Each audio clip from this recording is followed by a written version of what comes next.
ಈ ಪ್ರಕರಣಕ್ಕೆ ಸಂಬಂಧಪಟ್ಟಂತೆ ಇದು ಹಲವು ತಿರುವುಗಳನ್ನು ಪಡೆದುಕೊಳ್ತದೆ. ಅದನ್ನು ಕೂಡ ನೋಡ್ತಾ ಹೋಗೋಣ. ಮಂಡ್ಯದಲ್ಲೂ ಕೂಡ ದರ್ಶನ್ ಪಟಾಲಂನಿಂದ ಹಲ್ಲೆ ಪ್ರಕರಣ.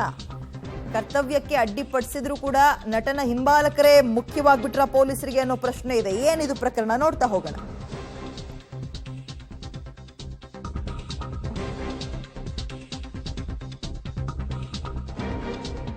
ಇದು ಕರ್ತವ್ಯಕ್ಕೆ ಅಡ್ಡಿಪಡಿಸಿದ್ರು ಅನ್ನೋ ಹಿನ್ನೆಲೆಯಲ್ಲಿ ಪಾಪ ಪೇದೆ ಹೋಗಿ ದೂರು ಕೊಟ್ಟರು ಕೂಡ ದೂರು ಕೊಟ್ಟರು ಪೊಲೀಸರು ಎಫ್ಐಆರ್ ಅನ್ನ ದಾಖಲು ಮಾಡಿರಲಿಲ್ಲ. ಅಂದ್ರೆ ಹಿಂಬಾಲಕರ ದರ್ಶನ್ ಫ್ಯಾನ್ಸೇ ಮುಖ್ಯ ಆಗಿಬಿಟ್ರಾ? ಮದ್ದೂರು ತಾಲೂಕು ಆಸ್ಪತ್ರೆಯಲ್ಲಿ ಚಿಕಿತ್ಸೆ ಆದ್ರೂ ಕೂಡ ಎಫ್ಐಆರ್ ದಾಖಲಾಗಿಲ್ಲ. ಆ ಪೇದೆಗೆ ಚಿಕಿತ್ಸೆ ಕೊಡಿಸಿದ್ರು ಕೂಡ ಆಡಳಿತ ಪಕ್ಷದ ನಾಯಕರ ಒತ್ತಡಕ್ಕೆ ಮಣಿದ್ರ ಪೊಲೀಸರು ಆ ಭಾಗದಲ್ಲಿ. ಗೊತ್ತಿಲ್ಲ, ಈತ ನನಗೆ ವಿಚಾರ ಗೊತ್ತಿಲ್ಲ ಅಂತ ಶಾಸಕ ಉದಯ್ ಅವರು ಹೇಳ್ತಾ ಇದ್ದಾರಂತೆ. ಇದರ ನಡುವೆ ಅಲ್ಲ, ಒಬ್ಬ ಪೇದೆಗೆ ತನ್ನನ್ನು ತಾನು ರಕ್ಷಣೆ ಮಾಡ್ಕೊಳಕ್ ಆಗ್ತಿಲ್ಲ, ಇರುವಂತಹ ಕಾನೂನನ್ನ ಬಳಸ್ಕೊಂಡು ಒಂದು ಕೇಸ್ ಹಾಕಕ್ ಆಗ್ತಿಲ್ಲ ಅಂದ್ರೆ ಎಲ್ಲಿಗೆ ಬಂದು ನಿಂತಿದೆ ಈ ಒಂದು ಇನ್ಫ್ಲೂಯೆನ್ಸ್ ಅನ್ನೋದು?